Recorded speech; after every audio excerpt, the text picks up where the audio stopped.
Bonjour tout le monde, bonjour mes chers amis expatriés. Aujourd'hui, on se retrouve pour une nouvelle vidéo YouTube sur la chaîne de Capital Nomade, la première chaîne d'éducation financière pour les expatriés francophones, qui est évidemment présentée par les deux frères québécois Leith et Nayel. Aujourd'hui, on se retrouve pour une vidéo d'une importance énorme. Finalement, on va discuter d'un problème extrêmement récurrent chez les clients français que je rencontre. Souvent, tout le monde a un petit peu le réflexe de garder et de conserver des stratégies d'investissement qui fonctionnent très bien dans leur pays d'origine. Le problème assez évident, c'est que justement, quand on s'expatrie, on n'est plus forcément en France, on n'est plus forcément dans notre pays d'origine. Et c'est là où finalement, les mêmes véhicules financiers, les mêmes produits qui finalement suivent une logique patrimoniale efficace dans notre pays d'origine, évidemment, lorsqu'on vient à changer de pays, la fiscalité, la devise, parfois même nos objectifs à long terme changent complètement. Et vous comprenez bien que dans ce contexte, ça peut carrément pas être optimal de conserver exactement les mêmes stratégies que lorsqu'on était en France, par exemple. Donc aujourd'hui, je vais vraiment pouvoir passer en revue les erreurs les plus fréquentes que je vois finalement chez les expatriés francophones, quel type de produits ils continuent finalement à utiliser et pourquoi ils sont plus forcément adaptés lorsqu'on vient à changer de pays. Et surtout, évidemment, je vais pouvoir vous expliquer comment rectifier le tir intelligemment sans tout casser. Et avant finalement de rentrer dans les détails, il y a une chose qui est cruciale à comprendre, c'est qu'un bon produit dans un mauvais contexte devient un mauvais produit. Donc c'est pas forcément que les supports que vous utilisez sont mauvais, même si parfois ils le sont aussi, mais c'est simplement qu'ils ont été conçus pour, par exemple, un résident fiscal français et pas forcément pour une vie internationale qui est finalement notre réalité à nous en tant qu'expatriés. Donc, sans plus tarder, on se lance, on rentre directement dans le vif du sujet. Le premier support finalement que je vois extrêmement souvent chez les expats français, ce sera l'assurance vie. Pour un simple rappel, une assurance vie française, c'est simplement une enveloppe fiscale qui va nous donner finalement des avantages au niveau des impôts lorsqu'on est résident fiscal français. Donc oui, l'assurance vie française te permet d'avoir de la croissance hors impôt tant que tu ne rachètes pas finalement les parts du contrat en tant que tel, et c'est superbe. Mais c'est fondamentalement un produit qui est pensé pour les Français dans un cadre fiscal français et qui perd finalement complètement son utilité une fois qu'on s'expatrie. Très souvent, lorsque je pose la question à mes clients de pourquoi vous avez conservé cette assurance vie, la réponse est très souvent la même, tout simplement parce que voilà, c'est par habitude ou parce que c'est un très produit en France. Et c'est vrai, en France, ça a son utilité, mais le problème, c'est pas forcément l'assurance vie en elle-même, mais le problème, c'est le contexte. C'est-à-dire qu'on n'est plus, on est en train d'utiliser un produit d'investissement qui n'est plus adapté à notre réalité actuelle. Donc, étant donné que ce produit repose sur le fait principal qu'on est résident fiscal français, dès que ce n'est plus le cas, c'est là où il y a un vrai décalage finalement qui commence. Et finalement, ce produit peut même devenir contre-productif. Et c'est très important de le dire parce qu'encore une fois, c'est pas forcément que c'est un mauvais produit, c'est simplement mal positionné quand on vit à l'étranger. Donc, dans la suite de la vidéo, je vais pouvoir vraiment vous expliquer les problèmes concrets que pose finalement le fait de détenir ces assurances vie lorsqu'on est à l'étranger. Donc, finalement, les vrais problèmes de détenir ces assurances vie lorsqu'on est à l'étranger, c'est que premièrement, ça peut très rapidement devenir fiscalement flou. Évidemment, tout ça dépend de votre pays de résidence fiscale. Ça peut être mal reconnu s'il n'y a pas forcément de convention de double imposition avec le pays en question. Et surtout, ça peut devenir tout simplement illogique au niveau patrimonial. Donc, encore une fois, ça n'a tout simplement pas été pensé pour une vie à l'international. Et le problème, c'est qu'on se retrouve à payer pour une optimisation fiscale dont on n'a plus réellement besoin. Parce que concrètement, encore une fois, on paye pour avoir cette enveloppe qui nous permet d'avoir des gains qui seront hors impôt. Mais dans la plupart des pays, si on prend par exemple ici au Moyen-Orient, il y a des solutions qui coûtent énormément moins cher et qui vous permettent déjà d'avoir des gains qui seront complètement hors impôt. Donc, pas forcément besoin, encore une fois, d'utiliser des assurances vie qui vont avoir des frais de gestion élevés et très souvent des performances qui sont très basses. Et ça nous amène justement à notre deuxième problème, c'est que la plupart des clients et des gens finalement que je rencontre qui détiennent ces produits d'assurance vie ne savent même pas forcément dans quoi ils sont investis. C'est-à-dire qu'ils ne connaissent pas la composition réelle de leur portefeuille. Ils sont très souvent satisfaits avec 3-4% de rendement et parfois ignorent qu'ils sont en train de payer 2-3% de frais de gestion chaque année pour finalement avoir 3-4% de rendement. Et c'est une catastrophe mathématique sur le long terme, évidemment. Pourquoi? Parce que finalement, on termine avec une performance nette qui est très très faible, une illusion de sécurité que tout va bien et un capital qui progresse beaucoup moins vite qu'en réalité ce qu'il devrait faire. Et en plus de ça, on perd mécaniquement l'avantage structurel de s'être expatrié dans des pays comme les Émirats, où c'est-à-dire où on n'a pas forcément besoin de payer d'impôts. Donc encore une fois, c'est vraiment un concept également de coût de l'opportunité, c'est-à-dire que l'argent que vous détenez actuellement dans votre produit d'assurance vie, certes, travaille à 3-4%, à 2-3% de frais de gestion. Mais en réalité, vous passez à côté de énormément d'opportunités que vous serez capable d'aller chercher si vous déplacez finalement ces fonds dans d'autres produits qui sont beaucoup plus avantageux pour vous. Et encore une fois, beaucoup de personnes vont penser que les mauvaises performances de leur assurance vie viennent tout droit des marchés. C'est-à-dire que c'est les marchés qui ont été très mauvais ces dernières années, tout simplement parce que personne n'a jamais pris le temps finalement de leur expliquer qu'est-ce qu'ils détiennent réellement, pourquoi ils le détiennent, combien ça leur coûte chaque année. Et c'est exactement ça finalement qu'on essaie de mettre en lumière. C'est littéralement le fait d'essayer de comprendre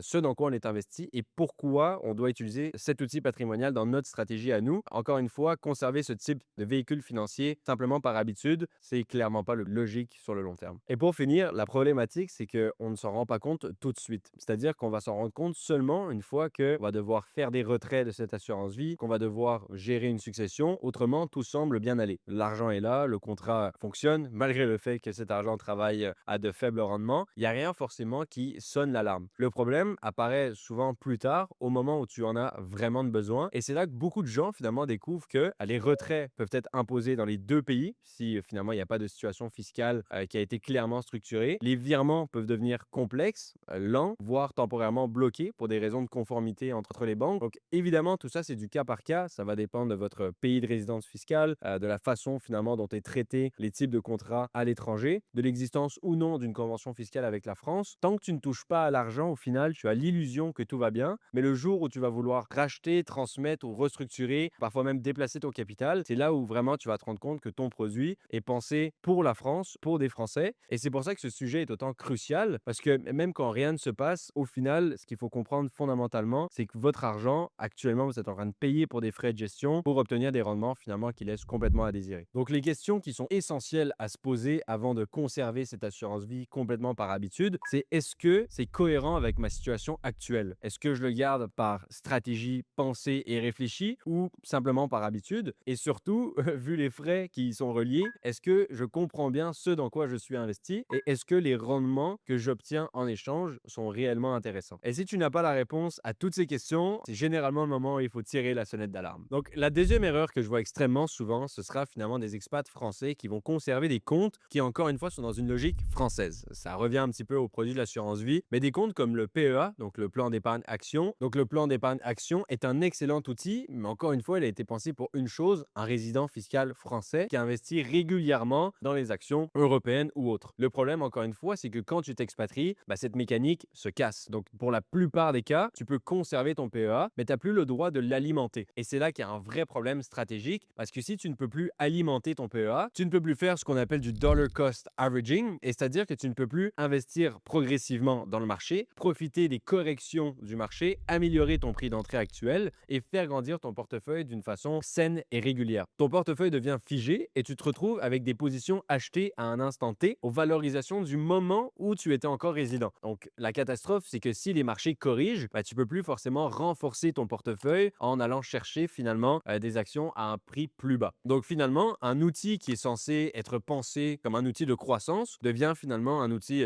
passif, figé dans le temps, et c'est là où finalement il y a un gros problème qui commence à se créer. Et encore une fois, un peu comme l'assurance vie, c'est un produit ou du moins un compte qui a été pensé pour quelqu'un qui vit en France, qui déclare ses impôts en France, qui a besoin d'optimiser une fiscalité qui est française. Donc une fois que tu ne vis plus finalement, tu n'es plus résident fiscal en France, ce type de compte finalement perd complètement sa logique. Et exactement comme l'assurance vie, c'est là où la plupart des gens que je rencontre, quand je leur demande voilà dans quoi votre PEA est investi, quels sont les frais de gestion que vous payez, etc., la plupart me regardent finalement avec des points d'interrogation dans les yeux, n'ont aucune idée de quels sont les ETF qu'ils détiennent, quels sont les frais qu'ils payent, les performances de leur portefeuille, ne savent même pas ou du moins ne comprennent pas comment analyser si finalement le rendement qu'ils ont sont satisfaisants, ne comprennent pas comment le comparer finalement à un indice de référence. Ils savent qu'ils ont un PEA, mais ils n'ont aucune idée de ce qu'il y a dedans. Et résultat, tu te retrouves avec un outil qui est figé, fiscalement utile uniquement en France et souvent très mal compris pour ceux qui le détiennent. Et encore une fois, au-delà du fait que les performances ne sont pas forcément adéquates ou que les frais sont chers, il y a surtout un coût d'opportunité, c'est-à-dire que l'argent que vous avez bloqué dans ce compte pourrait carrément mieux travailler ailleurs. Et un autre problème extrêmement fréquent que je vois chez les expats français que je rencontre, c'est conserver l'intégralité de leur immobilier locatif en France. Encore une fois, j'ai rien de mal à dire contre l'immobilier en France, c'est simplement que lorsqu'on est expatrié, qu'on a la chance finalement d'avoir accès à de nouveaux marchés émergents qui peuvent proposer de meilleurs rendements, c'est exactement le même concept que garder son argent figé dans des PEA ou figé figé dans des assurances vie, on a ce qu'on appelle le coût de l'opportunité. L'argent que vous avez bloqué dans un immeuble locatif en France pourrait très probablement beaucoup mieux travailler dans d'autres pays où la fiscalité peut être plus avantageuse ou simplement là où il y a une demande qui est croissante pour l'immobilier locatif. Et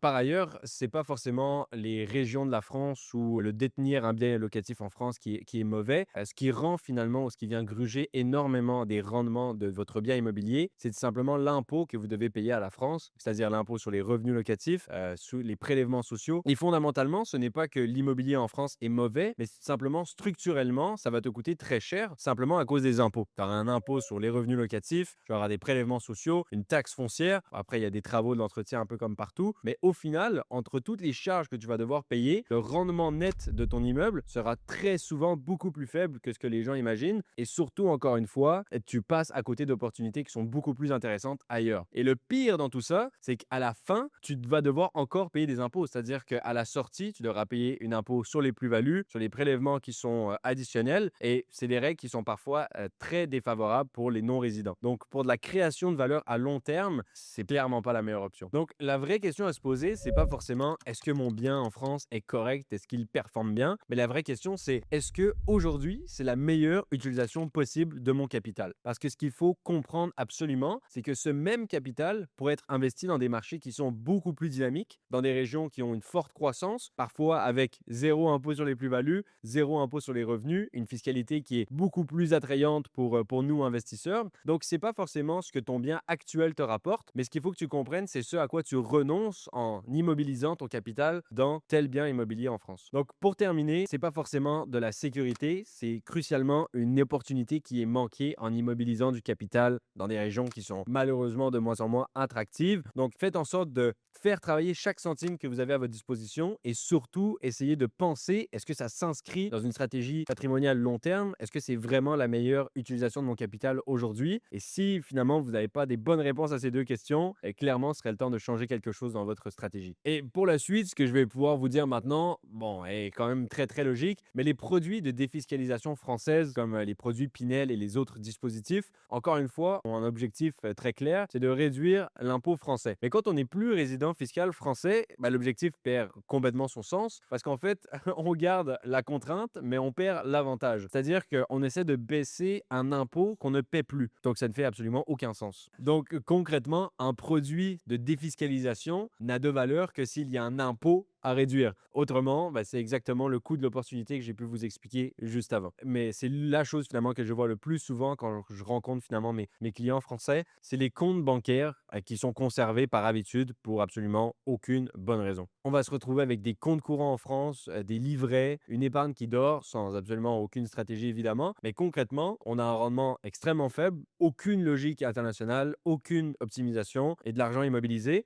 Et pourtant, j'ai beau répéter l'inflation, que voilà, l'argent perd de sa valeur, etc. Il y a beaucoup de gens qui sont figés finalement par peur ou par mauvaise compréhension de l'investissement. Et c'est pour ça que c'est extrêmement important d'investir du temps et de l'énergie dans votre éducation financière. Parce qu'encore une fois, lorsqu'on s'expatrie, qu'on change de pays, premièrement, félicitations parce qu'on a tous fait un choix qui est courageux. Voilà, on a tenté d'améliorer notre qualité de vie, améliorer notre revenu. Mais une fois qu'on arrive, c'est le moment finalement d'optimiser tout ce qui est optimisable. Et la chose que j'ai l'impression que beaucoup d'entre nous oublient, c'est que lorsqu'on s'expatrie, on ne peut plus compter sur personne. C'est-à-dire qu'on souvent, on ne cotisera plus à la retraite française. Ça va être à nous et à nous seuls de construire cet avenir financier dont on rêve, car autrement, il n'y aura absolument personne qui va venir nous sauver et le mettre en place pour nous. Donc ça, encore une fois, c'est quelque chose de crucial à garder en tête. Donc les choses à faire lorsqu'on vit à l'étranger, c'est que ton argent doit travailler pour toi, il doit être flexible et tu dois pouvoir rester mobile. Et évidemment, il ne doit pas dormir sur des comptes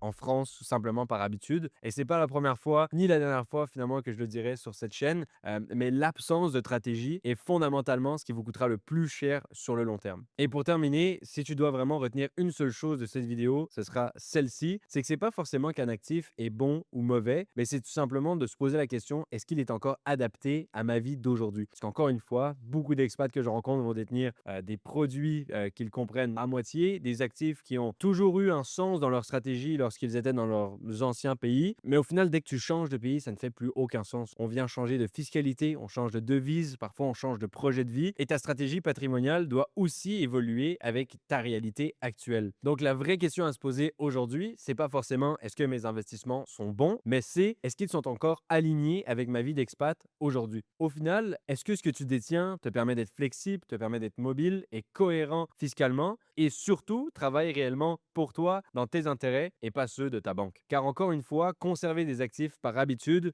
c'est pas de la prudence, c'est littéralement se laisser mourir à petit feu. Et encore une fois, lorsqu'on est expatrié, on peut pas jouer avec notre futur financier étant donné qu'il repose seulement entre nos mains. Donc j'espère que tout le monde a pu tirer beaucoup de valeur de cette vidéo. En fait, moi et mon équipe, on a préparé un e-book complet sur finalement les erreurs à ne pas faire lorsqu'on vient s'expatrier ici, quels sont les types de produits à ne surtout pas détenir et les questions à se poser encore une fois pour pouvoir optimiser son patrimoine au maximum et maximiser ses années d'expatriation. Et un concept clé à retenir, c'est qu'un patrimoine bien structuré ne va pas s'adapter à votre passé, mais il va s'adapter à la vie actuelle que vous êtes en train de construire pour vous. Donc merci à tous et puis à la prochaine.